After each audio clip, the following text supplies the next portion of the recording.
ನಮಸ್ಕಾರ, ಆನಂದ್ ಅಡಿಗೆ ಮನೆಗೆ ಸ್ವಾಗತ. ಇವತ್ತೊಂದು ಬ್ರೇಕ್ಫಾಸ್ಟ್ ರೆಸಿಪಿ ಮಾಡ್ತಾ ಇದ್ದೀನಿ. ಇದು ಲಂಚ್ ಬಾಕ್ಸ್ಗೆ, ಈವ್ನಿಂಗ್ ಸ್ನಾಕ್ಸ್ಗೆ ತುಂಬಾ ಚೆನ್ನಾಗಿರುತ್ತೆ. ಬನ್ನಿ ಹೇಗ್ ಮಾಡೋದು ಅಂತ ಮುಂದೆ ವಿಡಿಯೋ ನೋಡೋಣ. ನಮ್ಮ ಚಾನೆಲ್ನ ಫಸ್ಟ್ ಟೈಮ್ ನೋಡ್ತಿರೋರು ಸಬ್ಸ್ಕ್ರೈಬ್ ಮಾಡೋದು ಮರಿಬೇಡಿ. ಲೈಕ್ ಮಾಡಿ, ಶೇರ್ ಮಾಡಿ, ಕಮೆಂಟ್ ಮಾಡಿ. ಬ್ರೆಡ್ ತಗೊಂಡಿದೀನಿ, ಇದನ್ನ ಎಡ್ಜಸ್ ಎಲ್ಲ ಕಟ್ ಮಾಡ್ಕೊಂಡ್ಬಿಡೋಣ. ಬ್ರೆಡ್ ಯಾವತ್ತೂ ಹಾರ್ಡ್ ಇದ್ರೆ ತುಂಬಾ ಚೆನ್ನಾಗಿರುತ್ತೆ ರೆಸಿಪಿ. ಇದು ಮಕ್ಕಳು ಲಂಚ್ ಬಾಕ್ಸ್ಗೂ ತುಂಬಾ ಚೆನ್ನಾಗಿರುತ್ತೆ.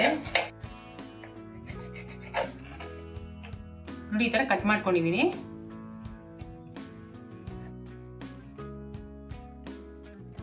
ನೋಡಿ, ಈ ತರ ಪೀಸಸ್ ಮಾಡ್ಕೊಂಡಿದೀನಿ. ಒಂದು ಮಿಕ್ಸಿ ಜಾರ್ ತಗೊಂಡು ಇವಾಗ ಇದನ್ನ ಹಾಕೊಂಡ್ಬಿಡೋಣ.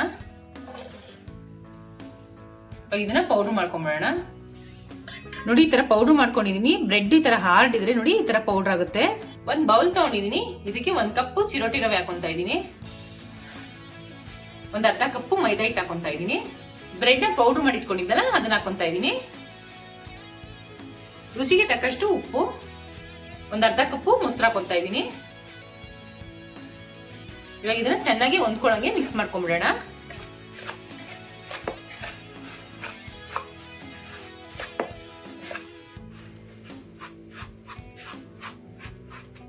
ಇದಕ್ಕೆ ಸ್ವಲ್ಪ ನೀರ್ ಹಾಕೊಂಡು ಮಿಕ್ಸ್ ಮಾಡ್ಕೋಬೇಕು. ದೋಸೆ ಹಿಟ್ಟು ಅದಕ್ಕೆ ಮಿಕ್ಸ್ ಮಾಡ್ಕೋಬೇಕು.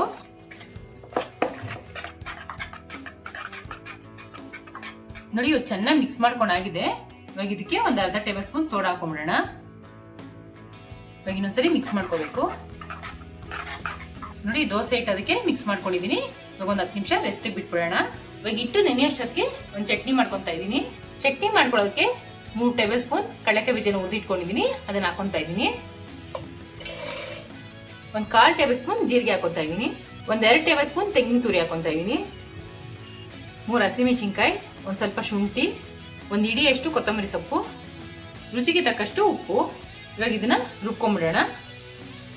ನೋಡಿ, ಚಟ್ನಿ ಈ ತರ ರುಬ್ಕೊಂಡಿದೀನಿ. ತುಂಬಾ ತರಿಯಾಗೂ ರುಬ್ಕೋಬಾರ್ದು, ತುಂಬಾ ನೈಸಾಗೂ ರುಬ್ಕೋಬಾರ್ದು, ಮೀಡಿಯಮ್ ಆಗಿ ರುಬ್ಕೋಬೇಕು.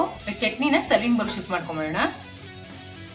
ಚಟ್ನಿ ಒಗ್ಗರಣೆ ಮಾಡಿ ಇಟ್ಕೊಂಡಿದೀನಿ, ಅದನ್ನ ಹಾಕೊಂತ ಇದೀನಿ. ಕಡ್ಲೆಕಾಯಿ ಬೀಜದ ಚಟ್ನಿ ರೆಡಿ ಆಗಿದೆ. ಒಂದು ಪ್ಯಾನ್ ತಗೊಂಡಿದೀನಿ. ಇದಕ್ಕೆ ಕ್ಯಾಪ್ಸಿಕಮ್ ಕಟ್ ಮಾಡಿ ಇಟ್ಕೊಂಡಿದೀನಿ, ಅದನ್ನ ಹಾಕೊಂತ ಇದೀನಿ. ಎಲ್ಲ ಸಣ್ಣ ಕಟ್ ಮಾಡ್ಕೋಬೇಕು. ಈರುಳ್ಳಿ ಕಟ್ ಮಾಡಿ ಇಟ್ಕೊಂಡಿದೀನಿ, ಅದನ್ನ ಹಾಕೊಂತ ಇದೀನಿ. ಕ್ಯಾರೆಟ್ ತುರಿದಿಟ್ಕೊಂಡಿದೀನಿ, ಅದನ್ನ ಹಾಕೊಂತ ಇದೀನಿ. ತೆಂಗಿನಕಾಯಿ ತುರಿ ಹಾಕೊಂತ ಇದೀನಿ. 2 ಹಸಿಮೆಣಸಿನಕಾಯಿ ಕಟ್ ಮಾಡಿ ಇಟ್ಕೊಂಡಿದೀನಿ ಖಾರಕ್ಕೆ, ಅದನ್ನ ಹಾಕೊಂತ ಇದೀನಿ. ಸ್ವಲ್ಪ ಶುಂಠಿನ ತುರಿದಿಟ್ಕೊಂಡಿದೀನಿ. ಇವಾಗ ಚೆನ್ನಾಗಿ ಮಿಕ್ಸ್ ಮಾಡ್ಕೊಂಡ್ಬಿಡೋಣ, ಎಲ್ಲ ಹೊಂದ್ಕೊಳ್ಳೋಂಗೆ. ನೋಡಿ, ಈ ತರ ಮಿಕ್ಸ್ ಮಾಡ್ಕೊಂಡಾದ್ಮೇಲೆ ಪಕ್ಕಕ್ಕೆ ತಿಟ್ಕೊಂಡ್ಬಿಡೋಣ. ಕಲಸಿರೋ ಹಿಟ್ಟು 10 ನಿಮಿಷ ರೆಸ್ಟ್ ಆಗಿದೆ. ಇವಾಗ ದೋಸೆ ಮಾಡ್ಕೊಂಡ್ಬಿಡೋಣ. ಇವಾಗ ಹೆಂಚ್ಕಾಯಿ ಇಟ್ಕೊಂಡಿದೀನಿ, ಒಂದ್ ಸ್ವಲ್ಪ ತುಪ್ಪ ಸವರ್ಕೊಂಡ್ಬಿಡೋಣ. ನಿಧಾನಕ್ಕೆ ಈ ತರ ಹಾಕೋಬೇಕು. ತುಂಬಾ ಜಾಸ್ತಿ ಸ್ಪ್ರೆಡ್ ಮಾಡಬಾರ್ದು. ನೋಡಿ, ಸಾಕು. ಇವಾಗ ಮಿಕ್ಸ್ ಮಾಡಿ ಇಟ್ಕೊಂಡಿರೋ ತರಕಾರಿಗಳನ್ನ ಅದನ್ನ ನೀಟಾಗಿ ಎಲ್ಲಾ ಕಡೆನೂ ಸ್ಪ್ರೆಡ್ ಮಾಡ್ಕೊಳ್ಳೋಣ. ಇವಾಗ ಒಂದ್ ಸ್ವಲ್ಪ ಕೊತ್ತಂಬರಿ ಸೊಪ್ಪು ಈ ತರ ಒಂದ್ಸಲಿ ಪ್ರೆಸ್ ಮಾಡ್ಕೊಂಡ್ಬಿಡೋಣ.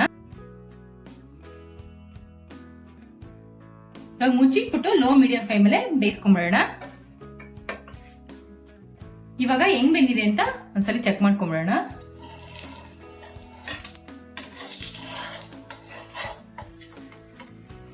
ಇವಾಗ ಇನ್ನೊಂದ್ ಸೈಡ್ ತಿರ್ಸ್ಕೊಂಡ್ಬಿಡೋಣ. ವಾವ್, ಎಷ್ಟು ಚೆನ್ನಾಗಿದೆ ನೋಡಿ. ಇನ್ನೂ ಒಂದು ಅರ್ಧ ಟೇಬಲ್ ಸ್ಪೂನ್ ತುಪ್ಪ ಹಾಕೊಂಡ್ಬಿಡೋಣ. ತುಪ್ಪ ಹಾಕಿ ಮಾಡ್ಕೊಳ್ಳೋದ್ರಿಂದ ಟೇಸ್ಟ್ ತುಂಬಾ ಚೆನ್ನಾಗಿರುತ್ತೆ. ಎಣ್ಣೆಲೂ ಮಾಡ್ಕೋಬಹುದು.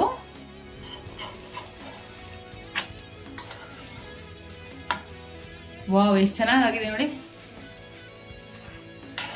ಇವಾಗ ದೋಸೆ ರೆಡಿ ಆಗಿದೆ. Instant bread vegetable dosa ready ಆಗಿದೆ. ನೋಡಿ, ಎಷ್ಟು ಸಾಫ್ಟ್ ಆಗಿದೆ, ತೋರಿಸ್ತೀನಿ ನೋಡಿ. ವಾವ್, ಎಷ್ಟು ಚೆನ್ನಾಗಿದೆ ಅಲ್ಲ.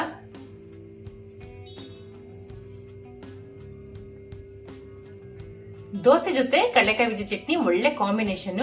ಟ್ರೈ ಮಾಡ್ಬಿಟ್ಟು ಹೇಗಿತ್ತು ಅಂತ ಕಮೆಂಟ್ ಬಾಕ್ಸ್ ಅಲ್ಲಿ ತಿಳಿಸಿ. Thanks for watching our video.